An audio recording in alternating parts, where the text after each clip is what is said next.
Thank you very much. Thank you.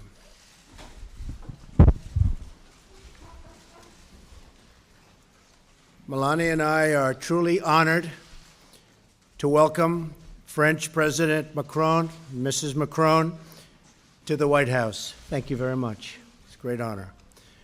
We're thrilled that the first official state visit of my presidency is not only with a great friend, but with a leader of America's oldest ally, the Republic of France. Today, in our nation's capital, the Stars and Stripes proudly fly alongside the tricolor flag, a symbol of the world and to the world, of unity, fraternity, and friendship that forever links our nations together. 40 years after the end of our War of Independence, the great General Lafayette traveled to George Washington's home at Mount Vernon to visit the grave of the father of our country. President Macron, we're deeply moved that nearly 2 centuries later, the President of the Republic of France made that same tribute last night. It was a beautiful evening. Thank you. Thank you very much. This past summer, Melania and I had an incredible visit with you and Brigitte in Paris to celebrate Bastille Day. We were awed by the beauty of your country and the grateful hospitality of your incredible people. They are incredible people. Together, we commemorated the 100th anniversary of America's entry into the First World War. We remembered the French and American patriots who shed their blood together in defense of civilization. Their noble sacrifice will echo through time forever, an immortal tribute to our people and to our freedom. During the horror of the First World War, more than 1 million people were killed or injured from chemical warfare. In the aftermath of that horror, civilized nations came together to ban chemical weapons. 2 weeks ago, following Syrian dictator Bashar al-Assad's barbaric use of chemical weapons against his own people, the United States, France, and the United Kingdom joined together to strike at the heart of the Syrian chemical weapons program. These actions were designed to establish a strong deterrent against the use of these heinous weapons. President Macron, I thank you for your leadership in this effort. And it was a well-executed effort at that. And I thank you, the members of the French military, for their courage and their great skill. The United States and France are also cooperating to prevent the proliferation of nuclear weapons. We are grateful for France's key partnership in our campaign of maximum pressure on the North Korean regime. As you know, I will soon be meeting with Kim Jong-un as we seek a future of peace, harmony, and security for the whole Korean peninsula, and in fact, for the whole world. However, in pursuit of peace, we will not repeat the mistakes of past administrations. The campaign of maximum pressure will continue. France and the United States also agree that Iran cannot be allowed to develop a nuclear weapon, and that regime must end its support of terrorism. All over, no matter where you go in the Middle East, you see the fingerprints of Iran behind problems. I also want to thank President Macron for France's vital contribution to our very successful campaign against ISIS. As we drive these ISIS killers from Syria, it is essential that the responsible nations of the Middle East step up their own contributions to prevent Iran from profiting off the success of our anti-ISIS effort. Very rich countries are in the Middle East. They have to make major contributions. They have not been doing it. as they should, a major topic that we discussed a little while ago. They have to step up tremendously, not a little bit, but tremendously, their financial effort. Mr. President, on behalf of the American people, I again express our solidarity in the wake of the terrorist attack in southern France last month. I share the confidence you conveyed at the memorial service for the heroic Colonel Beltram, that in time we will achieve the ultimate triumph of right and of justice. In the fight against terrorism, we both know that we must be strong from within to defend ourselves from threats outside.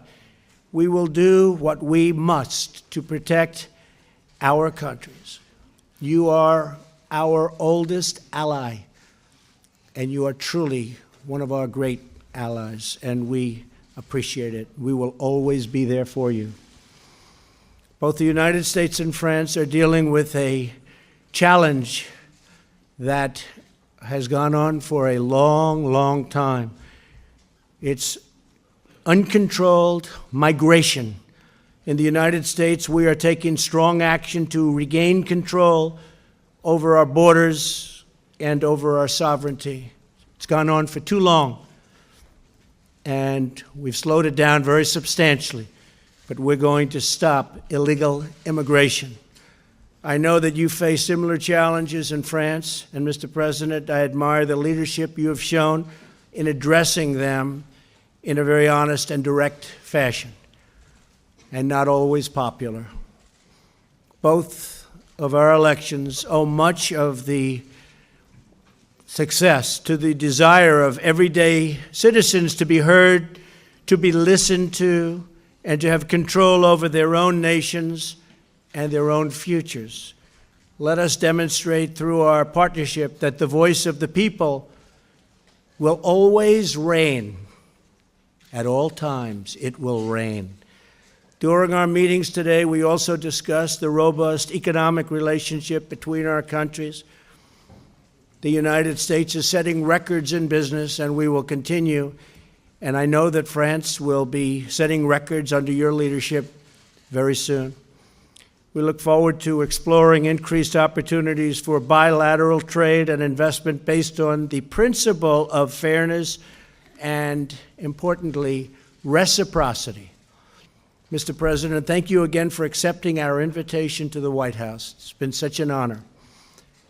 The foundation of our friendship draws from the deepest wells of civilization and is sustained by our people's love of their history, culture, and liberty. For 2 centuries, the alliance between France and the United States has been the cornerstone of freedom. Now the strength of this mighty alliance is in our hands, linked together by fate and destiny. I am confident that our future has never, ever looked brighter. Thank you, Mr. President. Thank you very much. Thank you, Donald. Please. Merci, Monsieur le Président. Thank you, Mr. President, dear Donald. Thank you to you and to the First Lady for your warm welcome. Please allow me to tell you how pleased we are, together with my wife Brigitte and the whole of the French delegation, how pleased we are to be your guests for 3 days after this wonderful visit and the honor you made. You made it by attending Bastille Day in Paris. In both speeches earlier today, we referred to the deep and ancient bonds between our 2 countries. These go back to the founding revolution of your country and have been true through both our histories. These bonds are based upon our deep attachment to freedom and peace. Each time they have been threatened, we stood by one another. And we celebrated that last night, the 4 of us, by going to Mount Vernon, given that no one else could illustrate as well as George Washington, the strength of the commitment and the bonds between our two countries. Mr. President, please allow me to go back to a number of issues which are fundamental for not only our relationship but beyond. The first topic is Iran. You said, once again in front of the press, what your position was during the campaign, and as well as the President of the United States. It's not a mystery. We did not have the same starting positions, stances, and neither you nor I have a habit of changing our stances or going with the wind. That being said, I can say that we've had a very frank discussion on that, just the two of us. You consider that the Iranian deal, the JCPOA, the one negotiated in 2015 with Iran, is a bad deal. For a number of months, I've been saying that this was not a sufficient deal, but that it enabled us, at least until 2025, to have some control over their nuclear activities.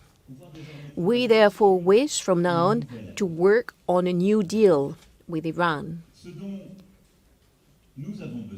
What we need, and I believe that on that, our discussions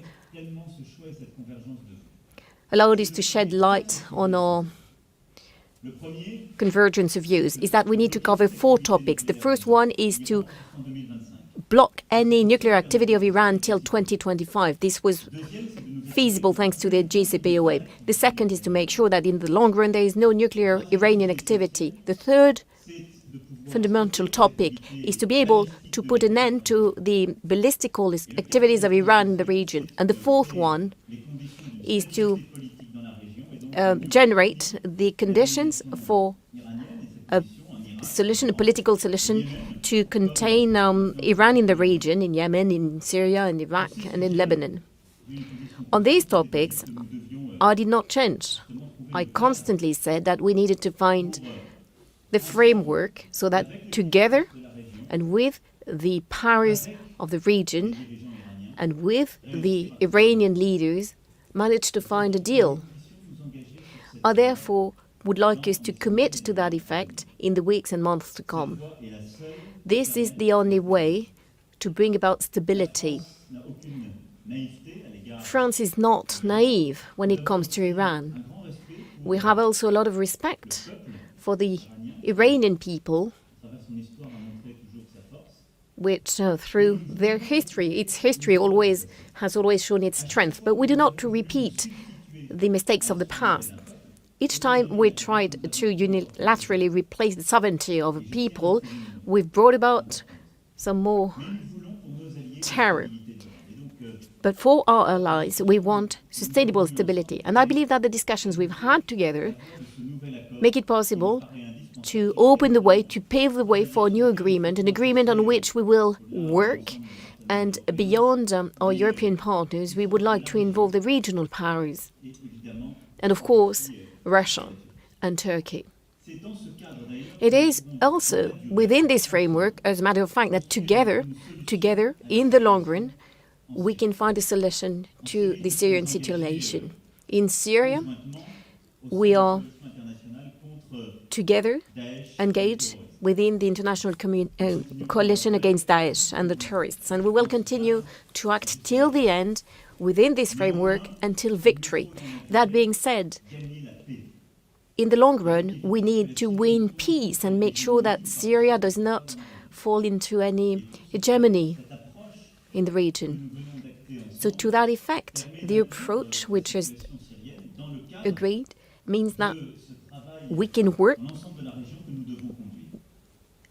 on all of this situation, the whole of the situation in the region. And with these efforts to contain Iran in the region.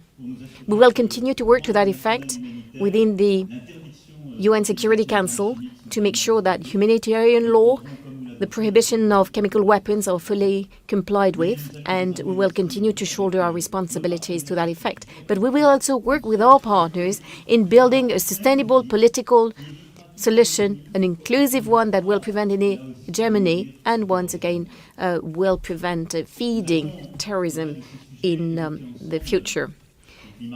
We also talked about the climate, and here also we know where we stand. France will continue to work on major pieces, including the Global Compact for the environment. But I think I can say that our economic, our businesses, our researchers can continue to work on concrete solutions in the field, and we are both attached to that. Now on trade, like you mentioned it, and I hear what you said when you call upon fair and equitable trade. When we look at international trade today, we have some common challenges. There are some overcapacities in a number of sectors which are well known, and we shall work together to make sure that this does not destabilize our markets or brings about some unfair competition. But I believe we can say that we are both attached to make sure that between allies there is compliance with international trade law. At least France is attached to that.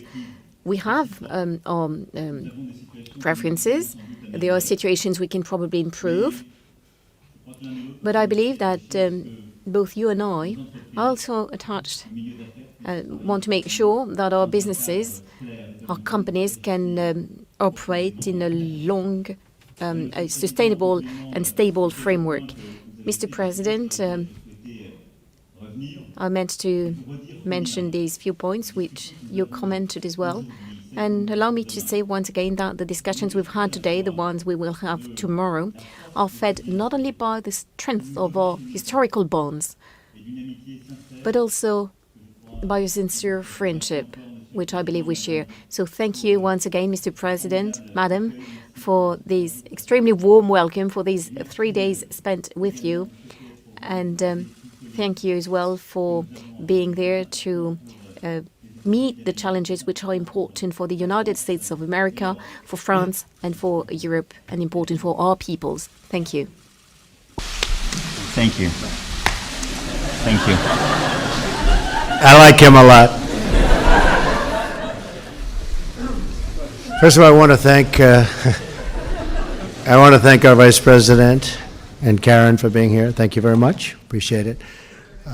Now, we had a wonderful conference today, and I think especially the one-on-one in the Oval Office, we covered a lot of territory having to do with trade, having to do with Iran, and various other subjects. So I think a lot of good things are going to come out of our meeting, and I appreciate you being here.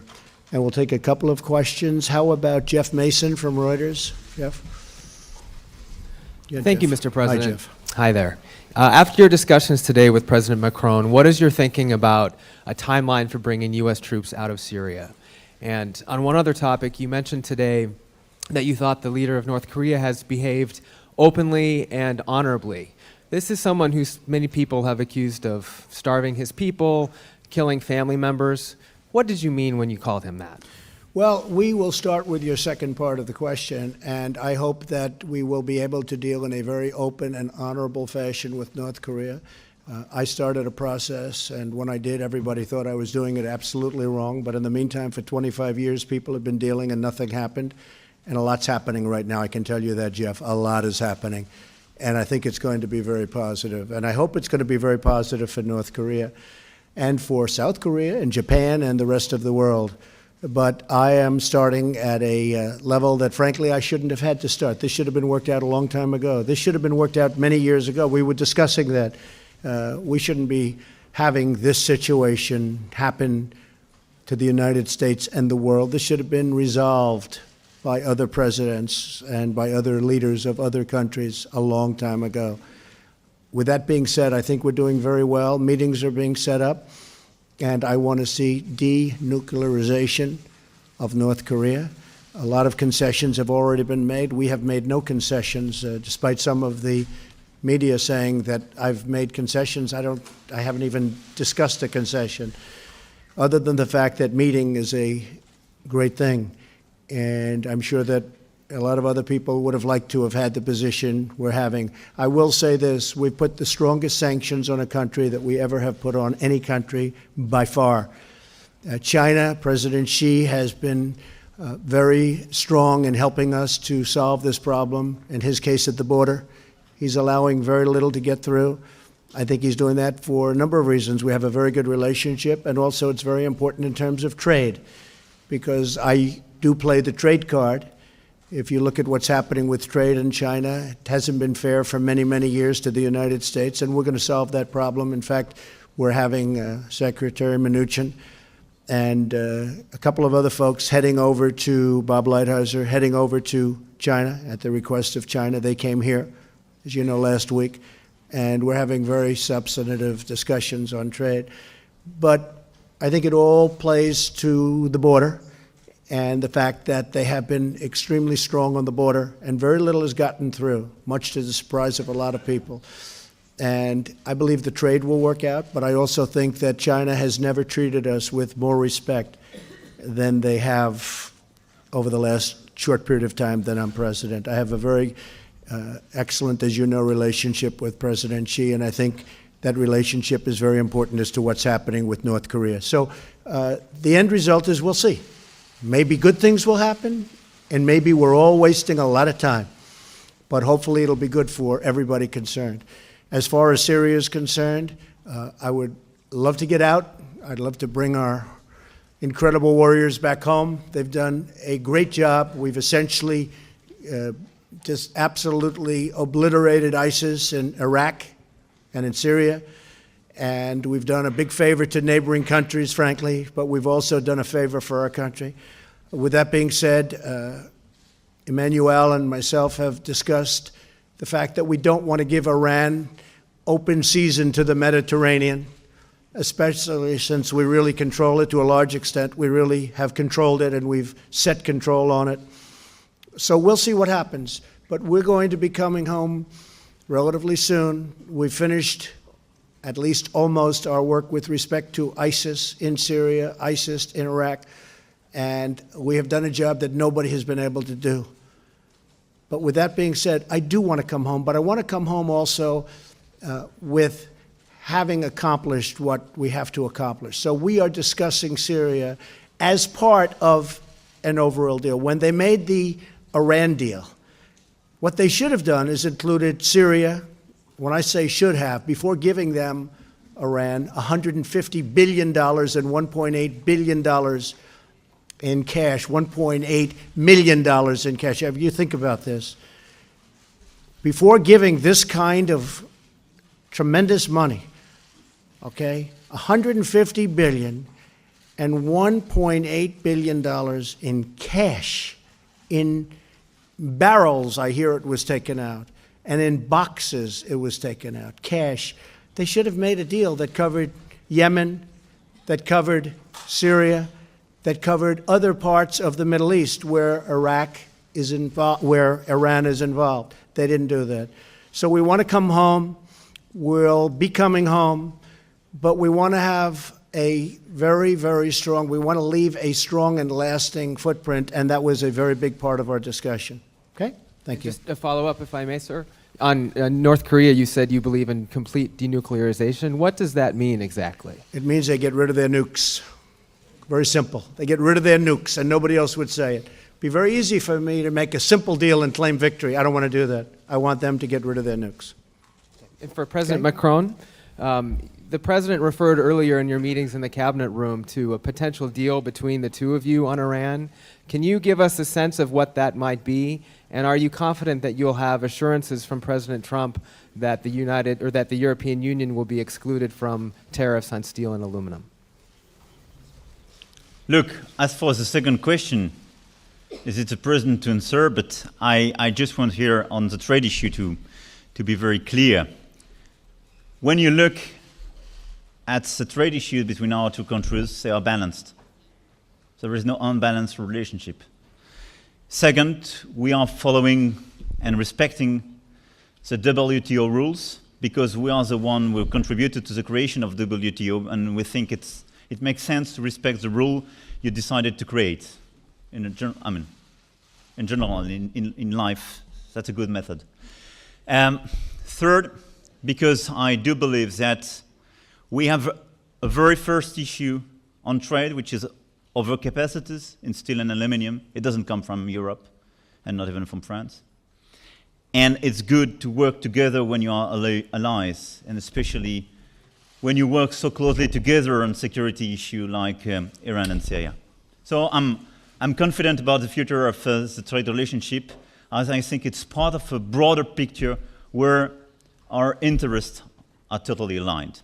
As for the Iranian situation, and I think I detailed in my introduction, for me, the key pillars of this new approach we want to adopt. And it's exactly what President Trump said. We have nuclear on the short run. We have nuclear on the long run. We have ballistic activity. We have regional presence of Iran. We want to fix the situation for these 4 pillars. Syria is part of the 4th one. And what we have to work on, obviously with Iran and the different parties in the region, the P5 and our allies, is to find a fair deal where we can fix the overall situation. This is the only way to preserve sovereignty in the region and to build peace on the very long run. Otherwise, we will have to come back in the region because of new terrorist groups, for sure. And I'm very happy about the discussion we had together, because we raised very new issues and very new solutions together, and especially the fact that the Syrian crisis and the Syrian situation should be part of this broader picture.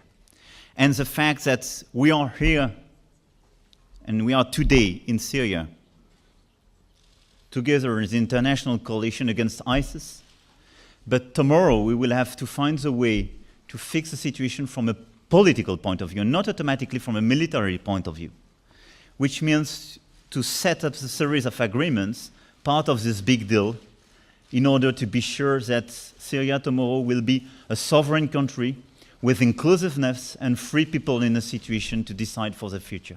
This is very important, and that's our duty. And I think we will have a great shot at doing a much bigger, maybe deal, maybe not deal. We're going to find out, but we'll know fairly soon. Mr. President? Une question de la presse. A question from the French press. Bonjour. A question from Agence France Presse on behalf of the French press. As you arrived, Mr. President, you were saying that there was no plan B, that the Iran deal was to be preserved. Now you're talking about a new deal with Iran. Why did you change your mind? Did you join the strong approach suggested by President Trump? Is it because you could not convince him? And in addition, do you think the other who signed the agreement, the deal, will follow you? When I say there is no plan B, I usually refer to the fact that there is no B planet. It was about climate rather than Iran. Now, regarding Iran, I've always been coherent, and you can go back to what I said at the UN General Assembly in September. I always said that there was the JCPOA, but we needed to add 3 pillars: post-2025, the ballistic issue, and the regional influence. I do not know what President Trump will decide regarding the JCPOA, and it is his responsibility. The JCPOA is the first pillar of this framework I just described. So I'm not saying that we're moving from one deal to another. I'm saying it is one aspect of the problem. I've never been as critical of the JCPOA as President Trump has, because I believe that we can usefully add to it. But no matter the decision that President Trump will take, I would like us to work as from now on a new deal with 4 pillars, including what is already covered by the JCPOA, that is ongoing nuclear, the current nuclear activities, the long-run nuclear activities, the ballistic activities and the regional influence. So this is constant. But over the past few weeks, and in particular today, we've been able to go and to very much talk in details about this topic, including the situation in the region. And I believe that we've converged on a common reading of what is happening in Syria, in Yemen, in Iraq in particular, and on the fact that the nuclear issue is not the only one. That indeed there is a problem with the ballistical activity of Iran and their presence in a number of countries in the region, and that our willingness was indeed to set the conditions for the stability of the region. Once we've built this convergence of view, the idea of moving on to a new deal that would include the solution for Syria, I believe, is a strong step forward thanks to the discussions we've had today. So I very much would like us to work together with all of our partners, and the ministers of foreign affairs already gathered the small group, and they will be doing it again anytime soon. The purpose is to have some the allied powers, and we're amongst them, and of course also the regional powers, to work at the level of this small group.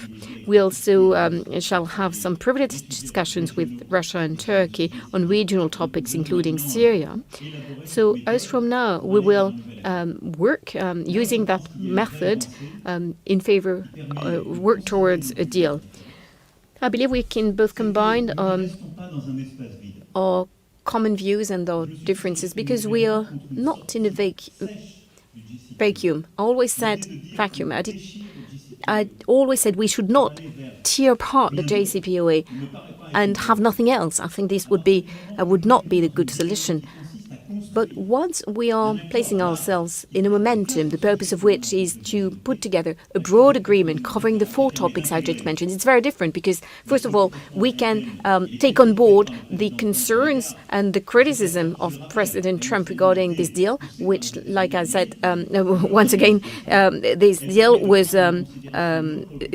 supported by a former American administration and previous American administration. But we can work,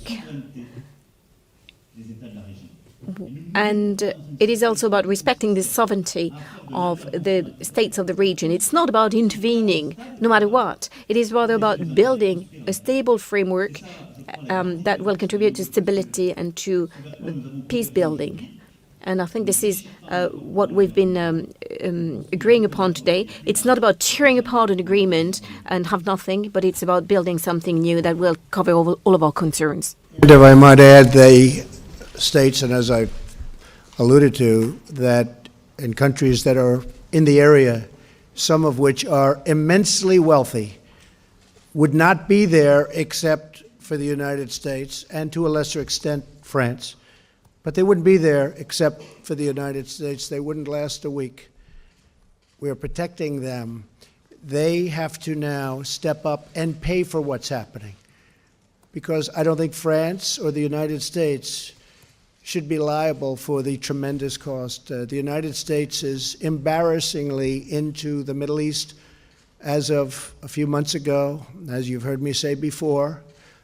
And I don't take responsibility, but I would be very embarrassed if I had to. $7 trillion. And when we want to build, Mr. President, our infrastructure, everybody says, oh, we want to be careful with our money. When we want to fix a highway or we want to build schools and lots of other things, tunnels, bridges, they say, oh, let's be careful with our money. And yet we have spent $7 trillion in the Middle East, and we've gotten nothing for it, nothing. Less than nothing, as far as I'm concerned. That's over an 18-year period. The countries that are there, that you all know very well, are immensely wealthy. They're going to have to pay for this. And I think the President and I agree very much on that. And they will pay for it. They will pay for it. We've spoken to them. They will pay for it. The United States will not continue to pay. And they will also put soldiers on the ground, which they're not doing. And we will, in fact, bring lots of people home. We will have a strong blockage to the Mediterranean, which to me is very important. Because if we don't, you have Iran going right to the Mediterranean. Not going to have that. But there is a chance, and nobody knows what I'm going to do on the 12th, although, Mr. President, you have a pretty good idea. But we'll see. But we'll see also if I do what some people expect, whether or not it will be possible to do a new deal with solid foundations, because this is a deal with decayed foundations. It's a bad deal. It's a bad structure. It's falling down. Should have never, ever been made. I blame Congress. I blame a lot of people for it. But it should have never been made. And we're going to see what happens on the 12th. But I will say, if Iran threatens us in any way, they will pay a price like few countries have ever paid. Okay? Yes, John, please. John Roberts of Fox. Thank you, Mr. President. I have a question for President Macron as well, but if I could to you, sir, first. Your nominee to run the Veterans Affairs Administration, Dr. Ronnie Jackson, has run into some serious political headwinds on Capitol Hill with some serious allegations being leveled at him.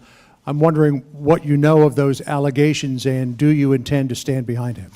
Well, I haven't heard of the particular allegations, but I will tell you he's one of the finest people that I have met.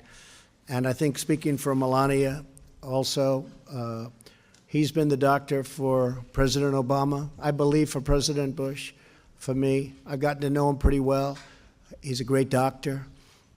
And it was a suggestion. Now, I know there's an experience problem because lack of experience, but there's an experience problem. The Veterans Administration is very important to me. We've done a great job with it, as you know, with the Accountability Act and many other things. Now we're working on choice.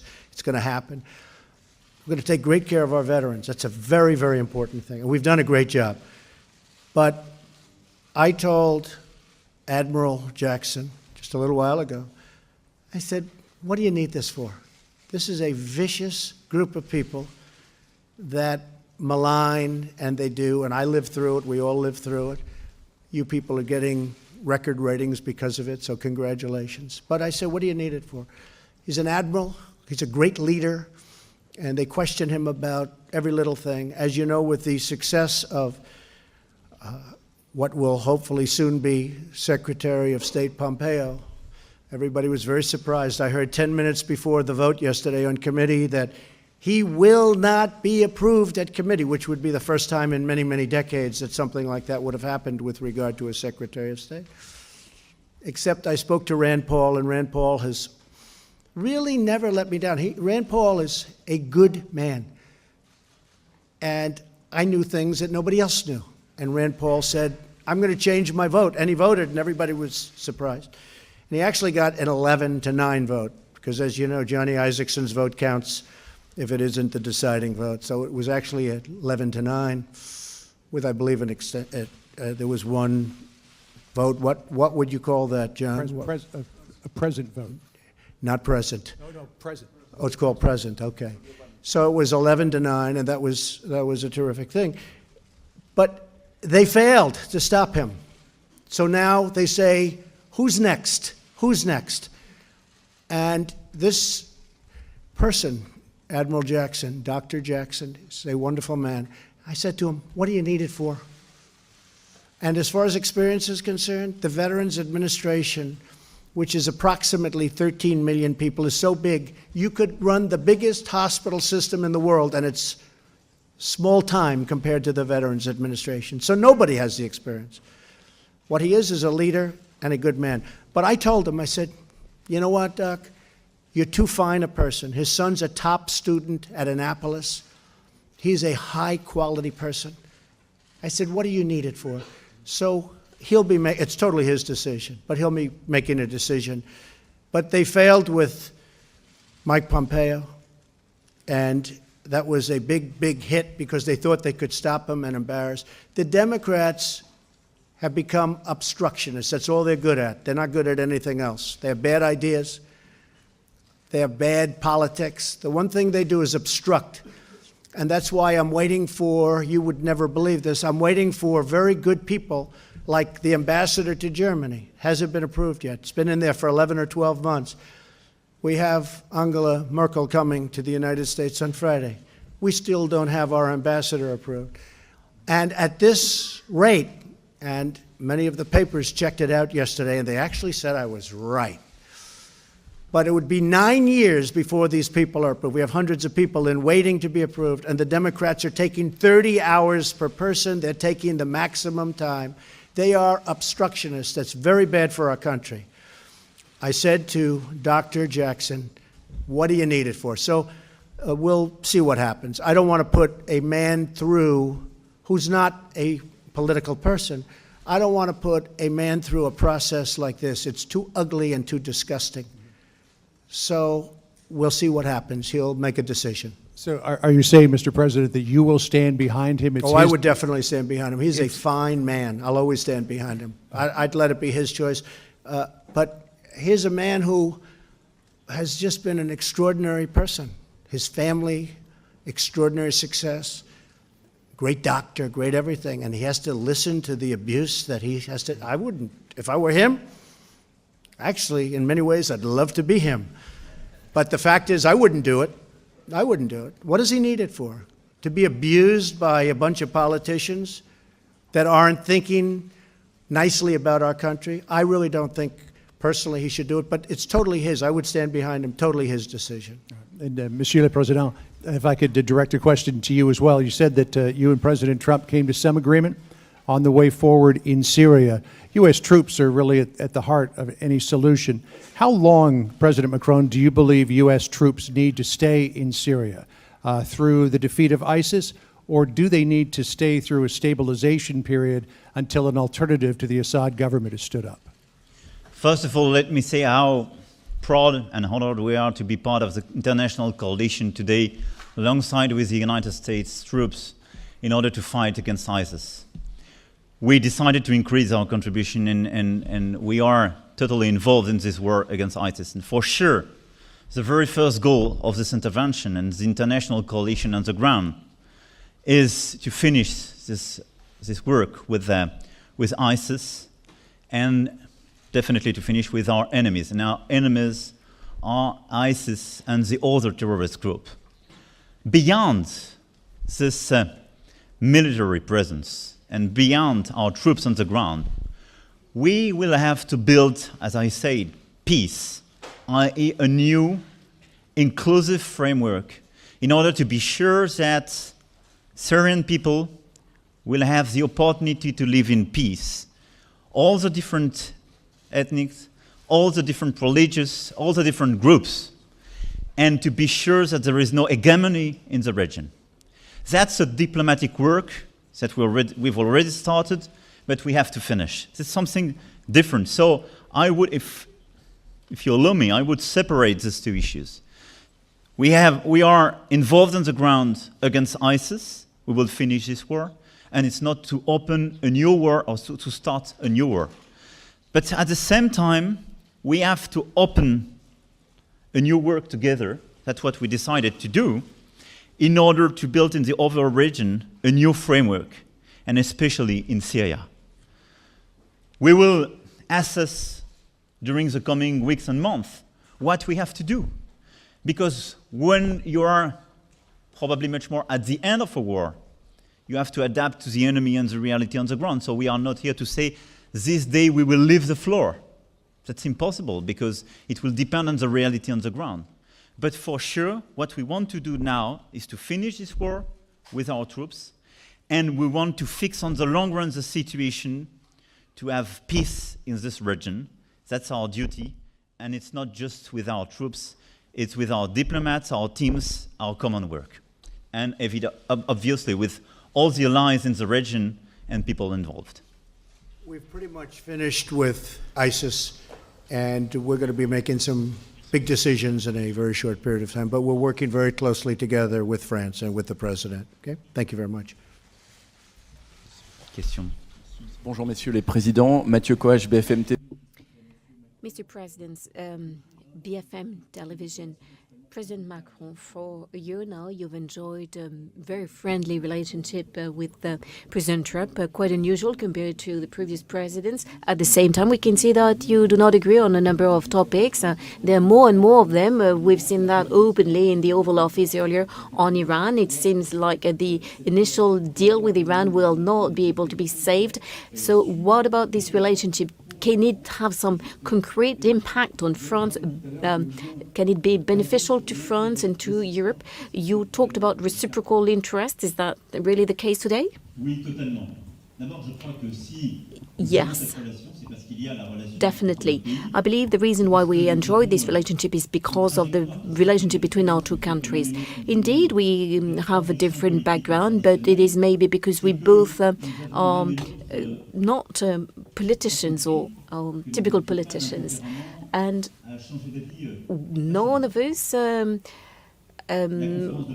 easily change one's mind. And I think that if you listen to this press conference and watch this, you have the answer to your question. Regarding Iran, we have a disagreement regarding the JCPOA, but I think we're overcoming it by deciding to work towards a deal, an overall deal that will enable us to deal with the issue of nuclear issue, but also treat it together with another 3 issues which were not being dealt with so far. So should the decision, I mean, we've spent more than an hour, just the two of us, and had the conclusions been that the United States of America would walk away from the JCPOA and France would not move, then our friendship would be wasted. But it is about making sure that we're each taking into account the position and the interests of our reciprocal countries. It is unprecedented. We'd never before taken a joint position, a joint stance on Syria the way we did, and on Iran in favor of a deal that would enable us to cover the 4 pillars. There is intense work between ourselves and our teams. Otherwise, we would not be in a position to do as much. In the past, sometimes France argued that it was time to take action against chemical weapons, and France was not followed by its allies, including the United States at the time. It is not what happened this time. We decided together what was possible and what was not, what was legitimate within an international framework as 2 members of the Security Council, and we conducted an unprecedented military intervention at an unprecedented level of cooperation. And please allow me to pay tribute to our troops, to our armies, and to that of the United Kingdom, because we've led a unique operation, a proportionate one, and we were able to do so thanks to this relation that we enjoy. So on Syria, Iran, the credibility of the international community against the use of chemical weapons, you've seen it, you've had the evidence that showed that the relationship between our two countries and our friendship enable us to achieve some concrete results. And this is an improvement compared to where we stood a couple of weeks ago. I think that we have very much in common, I must say. I think many things that most things we agreed with. We can change and we can be flexible. You know, in life you have to be flexible. And as leaders of countries, you have to show flexibility. And I think we actually get along on many of the subjects we discussed today. And I will say France is a great country, and I believe France will be taken to new heights under this president. He's going to be an outstanding president, one of your great presidents, and it's an honor to call you my friend. Thank you. Thank you very much. Thank you. Thank you. Thank you. Thank you, everybody. Thank you. Mr. President, you're happy being our president?